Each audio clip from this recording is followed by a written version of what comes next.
Un hommage a été rendu ici à Abidjan aux Amis de la Vie. C'était au cours d'une cérémonie visant à magnifier le caractère précieux de la vie. La COP24 s'est ouverte ce dimanche à Katowice en Pologne.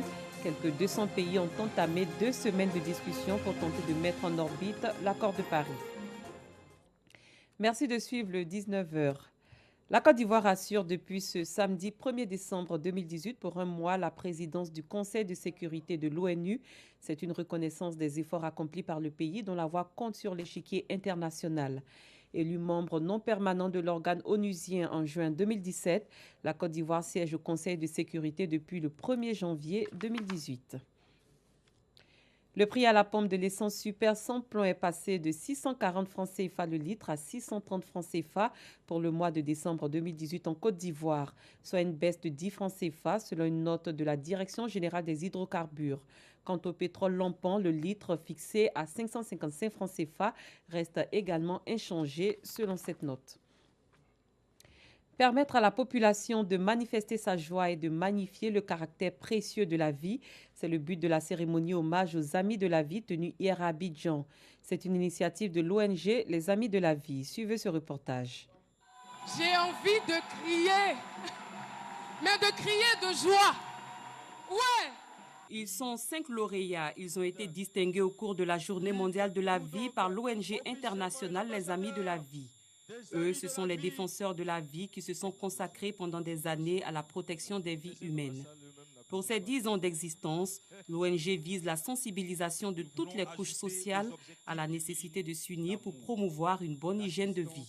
Donnons la place qu'elle mérite à la vie humaine. Une place de dignité, une place d'honneur. Pour notre part, nous, amis de la vie, nous voulons ajouter aux objectifs du millénaire pour le développement celui de faire de chaque homme sur terre un ami de la vie. Les responsables de l'ONG internationale Les Amis de la Vie donnent ici la recette d'une vie de qualité. La vie, c'est un don qui nous a été fait. C'est quelque chose de précieux qui nous a été confié.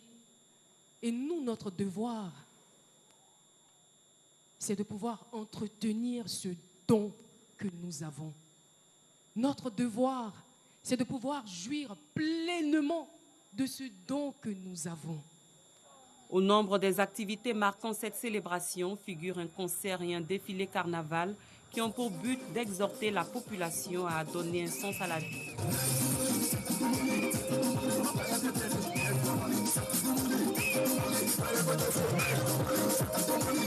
Pour les participants, la vie est plus qu'un trésor, il faut la protéger.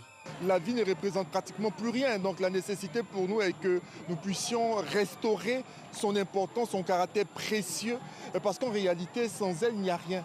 Parce que c'est Dieu qui donne la vie. Il faut le vivre comme il se doit. Et se donner à faire les bonnes choses comme Dieu nous recommande. Nous œuvrons pour protéger la vie, pour promouvoir la vie et vraiment faire prendre conscience aux gens que la vie est importante, qu'il ne faut pas porter atteinte à la vie. La vie, c'est tout. Sans la vie, on ne peut rien. Et le fait d'être là aujourd'hui, c'est vraiment c'est quelque chose de grand pour moi. Parce que moi, j'ai frôlé la mort. Toute l'Afrique ensemble, au même moment, on devait célébrer pour dire que nous sommes reconnaissants de ce que nous avons. La chose la plus précieuse, c'est la vie. L'ONG internationale Les Amis de la Vie envisage de mener une action sociale dénommée Opération Couveuse pour sauver la vie des prématurés. Ce projet vise à recueillir des fonds pour l'achat de couveuses et de tables de réanimation au bénéfice des centres de santé.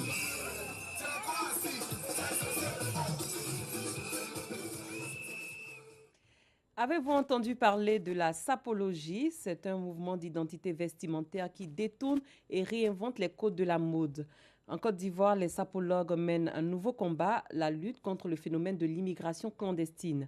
Lors de la 5e édition du festival Bilamba tenu le 25 novembre dernier, plus de 200 sapologues et invités se sont donné rendez-vous pour célébrer la messe de l'habillement. Le reportage est signé Awadiabi et Dangui Dangui. Des disciples de la sapologie mettent les dernières touches à leur maquillage avant le défilé. Au menu de leur festival, des fidèles de la sapologie arrivent au fur et à mesure.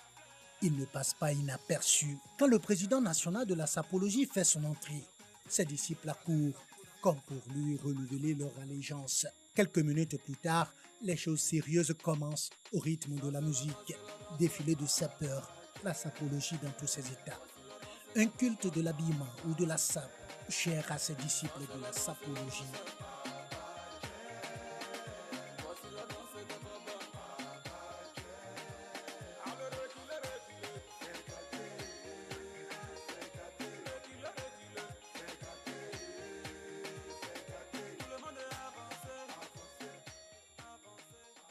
À travers la SAP, moi j'ai eu à côtoyer des grandes personnalités de ce monde. SAP, j'ai effectué des grands voyages. Un sapologue, c'est quelqu'un qui est pacifique, qui aime tout le monde.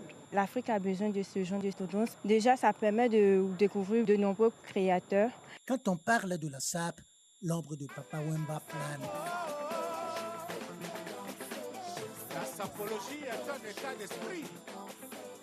Le manager d'Afrique de l'artiste appelé le roi de la SAP est venu spécialement participer à cette messe de la sapologie. Papa Wemba a commencé cette philosophie très tôt parce qu'il estimait que la propreté et l'habillement, ce n'était pas seulement les vêtements, hein, c'était tout ce qui est accessoire également. Il estimait que ça faisait partie du bien-être de l'homme, quel que soit le niveau de vie que nous avons. Pour lui, c'était important d'être vraiment, de prôner cette philosophie-là qui, je pense, a eu beaucoup d'adeptes. Au-delà de la beauté, le festival de la sapologie célèbre les valeurs telles que la paix et la cohésion sociale.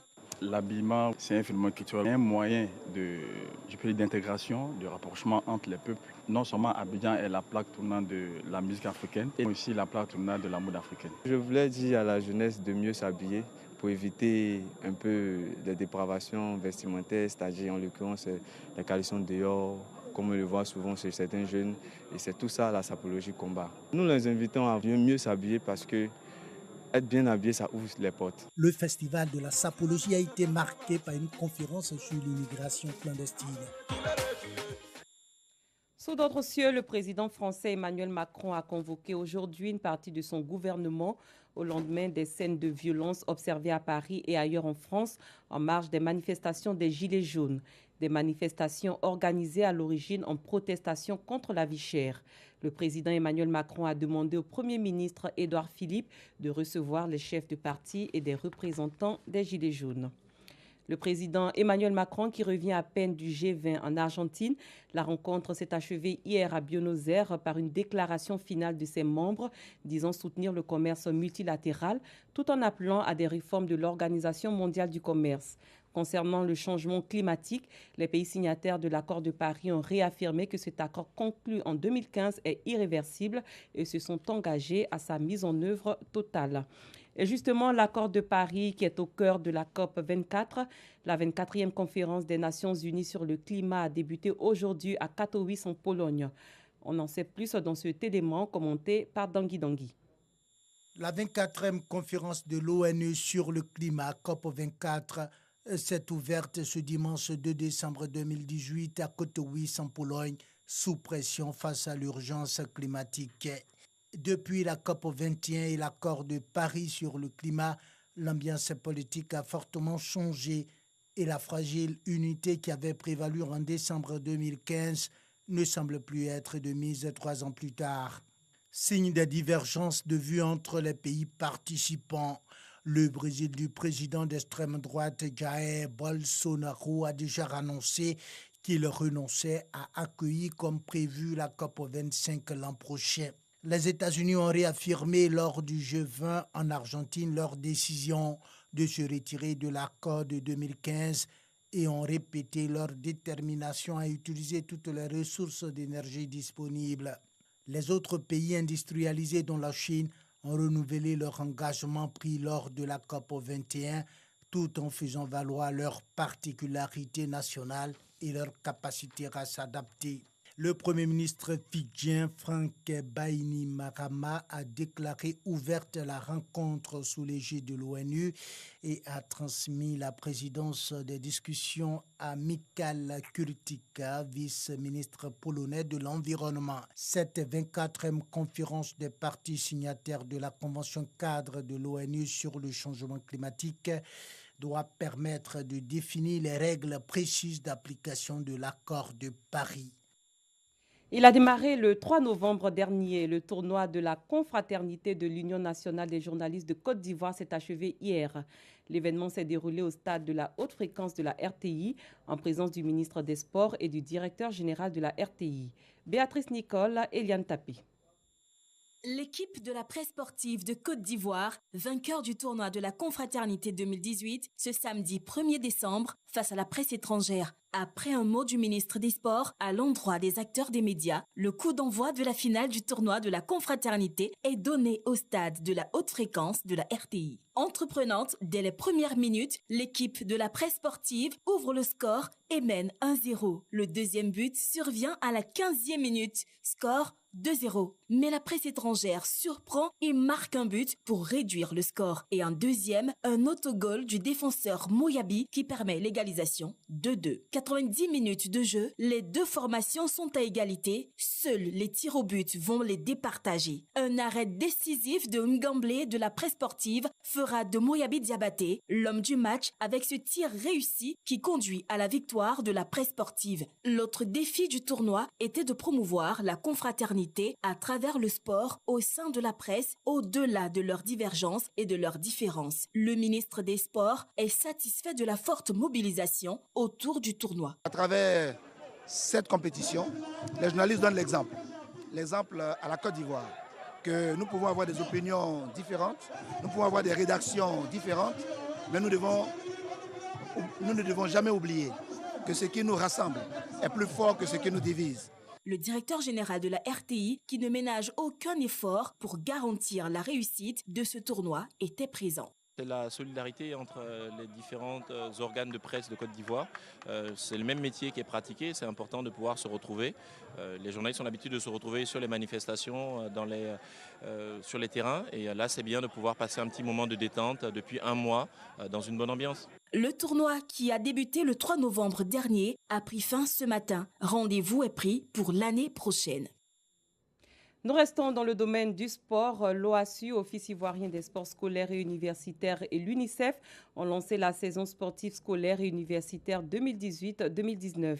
Le directeur général de l'OASU était récemment face à la presse dans les locaux du ministère des Sports pour en parler. Sébastien Ougnier. À la lumière des résultats obtenus de 2012 à 2016, l'OASU peut se satisfaire d'être sur le bon chemin pour tenir sa promesse, à savoir rendre effective la pratique du sport à l'école sur l'ensemble du territoire national. Ainsi, pour la phase interrégionale de zone, 13 villes se donnent rendez-vous à Yamoussoukro avec la participation de 1920 athlètes pour 96 matchs. 2 disciplines sont concernées, le football et le handball.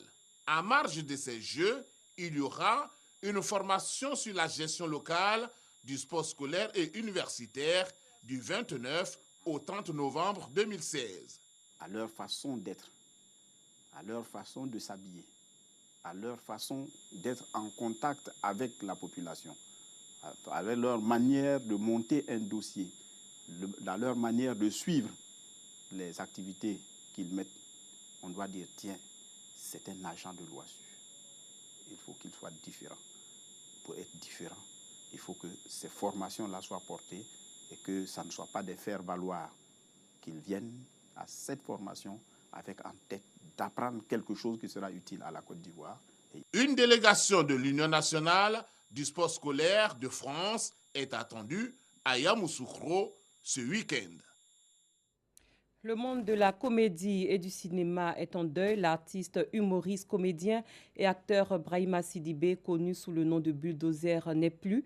Il est décédé hier aux environs de 22 heures à la suite d'un accident de la circulation. Le témoignage de Noussangaré et Dangui Dangui.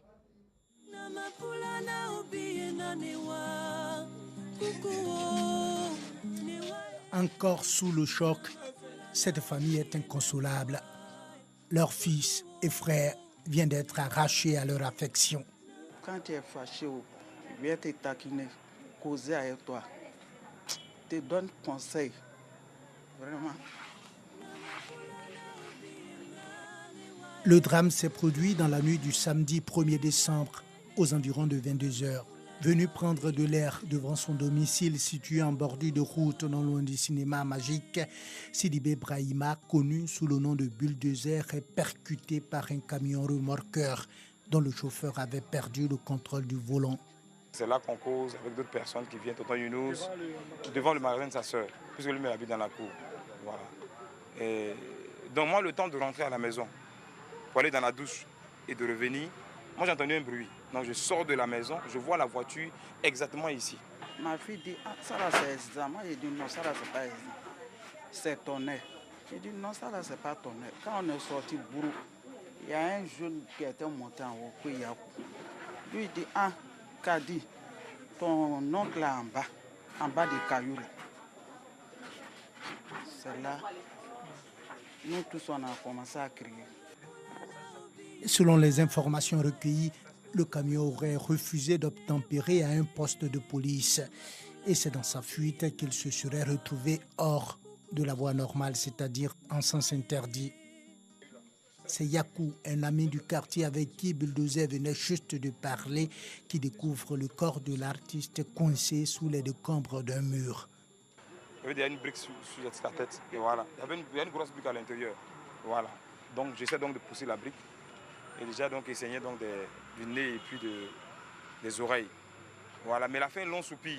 Donc je me suis dit que déjà il était encore là. En tant que volontaire secouriste, donc j'essaie donc de le réanimer. Donc j'ai fait un massage cardiaque pour voir vraiment s'il allait revenir. J'ai essayé en vain. Une disparition très tragique qui laisse le monde des artistes inconsolable. Rien que le vendredi 30, il était présentateur dans une cérémonie et c'est lui-même qui nous a annoncé. Avant-hier, on s'est séparés dans de bonnes conditions et voilà, on apprend tristement la nouvelle ce matin. C'est vraiment triste. Très grande perte pour le monde des arts. Surtout quand on fait le point, nous rentrons en décembre, la 1er décembre. Vous voyez comment c'est dur, c'est très fort. À chaque fois, il m'appelle pour qu'on travaille ensemble. Donc, la plupart du temps, c'est au téléphone qu'on travaille ensemble. Et puis, prendre des notes. C'est ce qui s'est passé hier. Il me dit qu'il me rappelle. Donc, vers 23h, je prends mon téléphone, je regarde. Je vois plein de photos. J'ai dit, mais Bulldozer aime beaucoup faire des publications. Après, j'ai reçu une dernière photo où il était dans un poteau comme gardien. Et puis, je vois adieu l'artiste. Je dis, mais adieu l'artiste, pourquoi? Ils aiment raconter n'importe quoi. Donc, je rappelle, je vois que son téléphone, ça ne passe pas. Père de 2 enfants, dont une fille et un garçon, Sidibé Brahima, connu sous le nom de Bulldozer, est un artiste, comédien, humoriste et acteur de cinéma. Il a joué dans plusieurs films, dont Faut pas fâcher, la série satirique produite par la radio-télévision ivoirienne. Une grande perte pour le monde du 7e art, après celle d'Ahmed Souané en septembre dernier. Adieu l'artiste, adieu Bulldozer.